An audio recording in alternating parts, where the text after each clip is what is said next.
कहते हैं ऊपर वाला जब भी देता है तो छप्पर फाड़ के देता है। आज तो वो कुछ ज्यादा ही दे रहा था। क्या सोच रहे होंगे आप? अरे मैं बात कर रही हूँ बारिश की। बरसात के मौसम में मुंबई तालाब बन जाया करता है और उससे काफी लोग परेशान हो जाते हैं।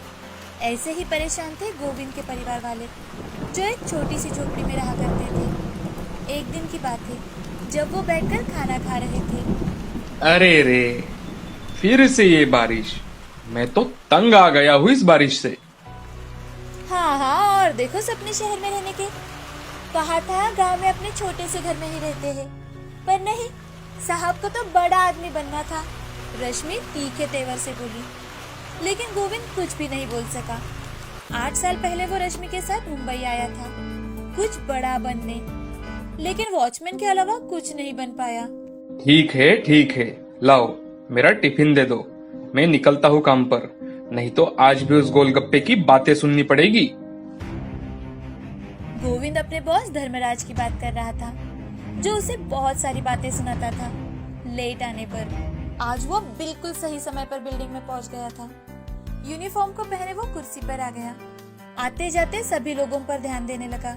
काफी सारे बड़े लोग अपनी कार से अपने काम पर आ जा रहे थे। उन्हें देख गोविंद खुद से, काश मेरे पास भी इनके जैसे जीने की सारी सुविधाएं होती। मैं भी घूमने जाता, अपने परिवार को खुश कर पाता, तो शायद ही रश्मि को मेरे से कोई शिकायत ना होती। एक लंबी सांस लेकर वो फिर से अपने काम में लग जाता है। कुछ समय बाद उसने देखा कि एक छोटा सा लड़का उसके पास के कुर्सी पर आके बैठा था। गोविंद को लगा ऐसे ही बैठा होगा, लेकिन वो 1 घंटे तक वहीं पर बैठा रहा। ये देख गोविंद ने उससे पूछा, बेटा, तुम यहाँ आकर क्यों बैठे हो? क्या तुम किसी का इंतजार कर रहे हो? बच्चा चुपचाप बैठा रहा और फिर जोरों से बारिश होने लगी। बिजली भी कड़की। बिजली की कड़कड़ाहट सुन बच्चा डर गया, तो गोविंद उसके पास जाकर बैठता है। बेटे, मुझे लगता है तुम्हें घर चले जाना चाहिए। अंकल, मेरे घर पर अभी कोई नहीं है। मम्मी पापा दोनों काम पर गए हैं। गोविंद बच्चे की बात सुनकर चौंक गया। उसने उस बच्चे को कभी वॉचमैन के डेस्क पर नहीं देखा था। बेटे, पर आप तो यहाँ पहली बार दिखाई दे रहे हो। बाकी दिन कहाँ रहते हो? मैं तो हमेशा मेरे दोस्त के साथ घूमता था, लेकिन आज वो बीमार है। बच्चा बिजली से काफी डरा हुआ था, तो गोविंद ने उसका डर भगाने की सोची। हा, मैं हूँ हवाओं का देवता। ये बारिश भी मेरी काबू में है। अब देखो मेरा कमाल। गोविंद ने बारिश की तरफ इशारा किया और हवाएं भी जोरों से चलने लगी। ये देख बच्चा खिलखिलाकर हंस पड़ा। अंकल, क्या मेरे कहने पर भी हवाएं चलेंगी? हाँ, क्यों नहीं। मैं जब तुम्हें कहूँगा तब तुम अपना हाथ ऊपर करना, बस। गोविंद हवा की गति बखूबी से जानता था। जैसे ही हवा गति पकड़ने लगी, उसने बच्चे को हाथ ऊपर करने के लिए कहा। अरे वाह अंकल, आपका जादू तो काम कर रहा है। बच्चे के ऐसे कहते ही दोनों जोर जोर से हंसने लगते हैं और फिर बच्चा बारिश में भीगने के लिए निकल जाता है। बेटा, बारिश में मत भीगो, तुम्हें सर्दी हो जाएगी। पर अंकल, आप तो कई बार भीग के आते हो और खुश भी रहते हो। मुझे भी बारिश में भीगना है अंकल। गोविंद मुस्कुराया और फिर उस बच्चे से कहने लगा, बेटा, मुझ जैसे गरीब को सब सहना पड़ता है, चाहे सर्दी हो या बरसात। तुम मत भीगो, तुम बीमार पड़ जाओगे। गोविंद उस बच्चे को छाते में ले लेता है। अंदर डेस्क पर उसे खाने के लिए बिस्कुट और जूस देता है और थोड़े ही समय बाद वो बच्चा अपने घर चला जाता है। तभी धर्मराज आता है और वो गोविंद से, अरे गोविंद, तुम तो कमाल करते हो भाई। साहब, मैं कुछ समझा नहीं। मैंने उस बच्चे को कभी हंसते हुए नहीं देखा है। वो हमेशा अकेला रहता है, पर तुम्हारे साथ तो वो हंसा भी और खेला भी। गोविंद को ये बात सुनकर आश्चर्य हुआ, परंतु वो खुश था उस बच्चे के लिए। घर पर जाते समय बहुत बारिश हुई थी। और गोविंद पूरी तरह से भीग चुका था। घर जाने के बाद वो खाना खाकर आराम करने लगता है। आज हुई सारी घटनाओं को वो भूल चुका था। अगले दिन बुखार होने के कारण वो काम पर नहीं जा पाता और दूसरे दिन जब वो जाता है तो धर्मराज की 10 बातें सुनता है। फिर अपनी कुर्सी पर बैठकर खुद से, हाय, ये गरीब की किस्मत कभी चमकती ही नहीं। तभी उसने देखा कि उसके बाजू में एक बड़ा सा छाता रखा था। उस पर एक नोट था। अंकल, आपके साथ वाली बारिश बहुत रंगीन थी। किसी दिन वापस जादू दिखाइएगा। उस नोट के साथ एक ऑडिशन की टिकट भी थी, जिसे पाने के लिए गोविंद दिन रात एक कर रहा था। उसे देख गोविंद कहता है, शायद किस्मत इस गरीब की बारिश की तरह है, जब आती है भर भर के आती है। जिस लक्ष्य की आप चाहत रखते हैं, वो किसी न किसी तरह आप तक पहुंच ही जाती है। रामगढ़ नाम के गांव में श्रद्धा और दिशा नाम की 2 दोस्त रहा करती थी। श्रद्धा को अपने दोस्त दिशा के घर टीवी देखना बहुत ज्यादा पसंद था। वो ज्यादातर फिल्में देखना पसंद करती थी और उसमें उसे पसंद थी हीरोइन की चेहरे की रौनक। इसी पर पास में बैठी अपनी माँ से उसने कहा, माँ देखो ना, ये हीरोइन कितनी खूबसूरत लग रही है। हम इतने क्यों नहीं चमकते? मेरी भोली बच्ची, उन्होंने चेहरे पर मेकअप किया हुआ है और इसी कारण वो इतने चमक रहे हैं, समझी? ये कहे श्रद्धा की माँ और उसके दोस्त दिशा हंसने लगे। पर श्रद्धा को ये बात सुन आश्चर्य हुआ। मेकअप से सुंदरता? अब उसे भी मेकअप को आजमाने का मन था, लेकिन उसके पास मेकअप खरीदने के लिए पैसे नहीं थे और इसी कारण ये बात उसने अपने दिल में दबा ली।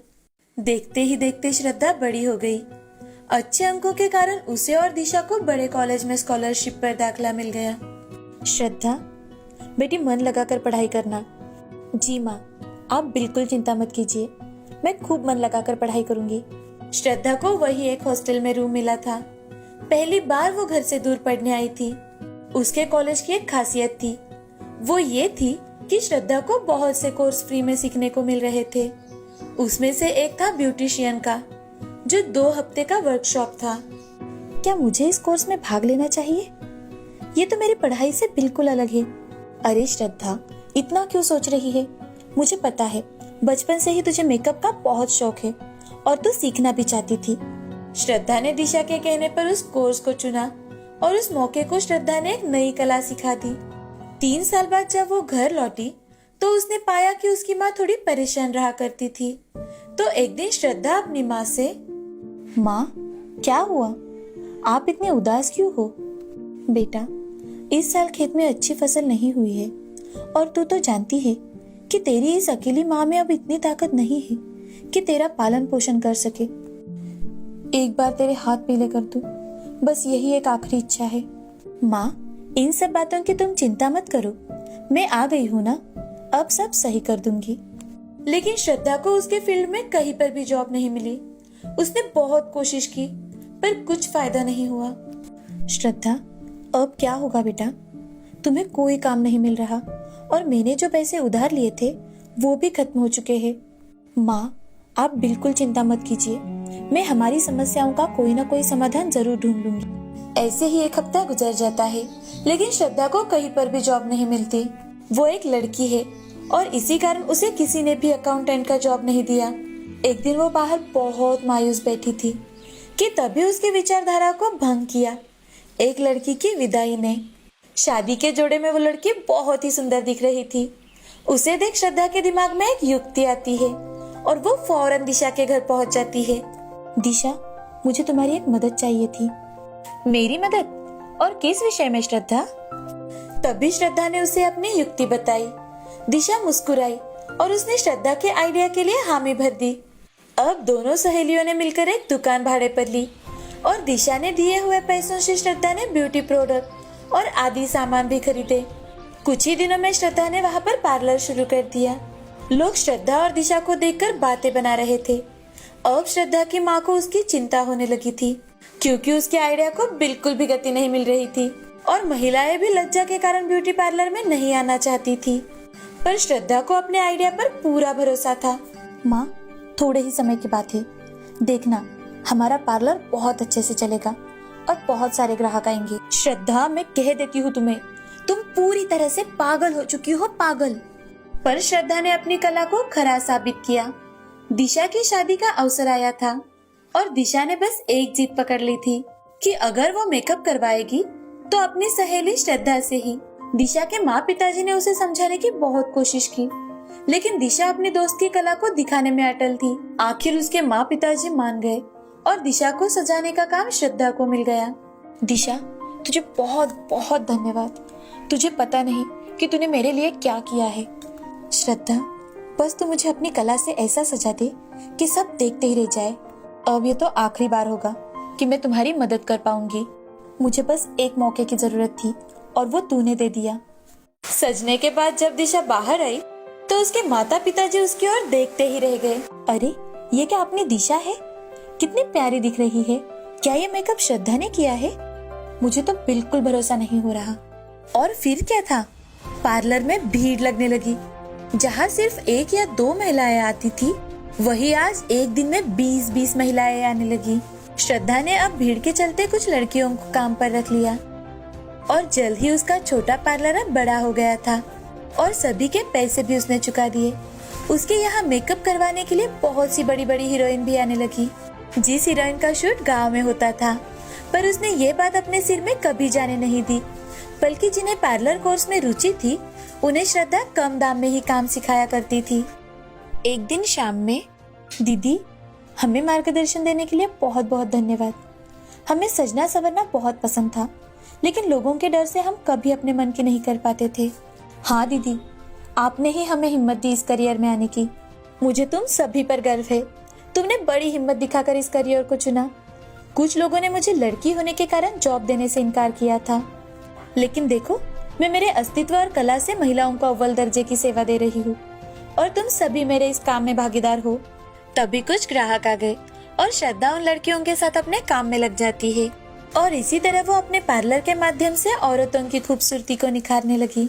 कोई भी नई चीज करने में डर तो लगता है, लेकिन अगर हम डटे रहे तो कोई भी काम नामुमकिन नहीं होता।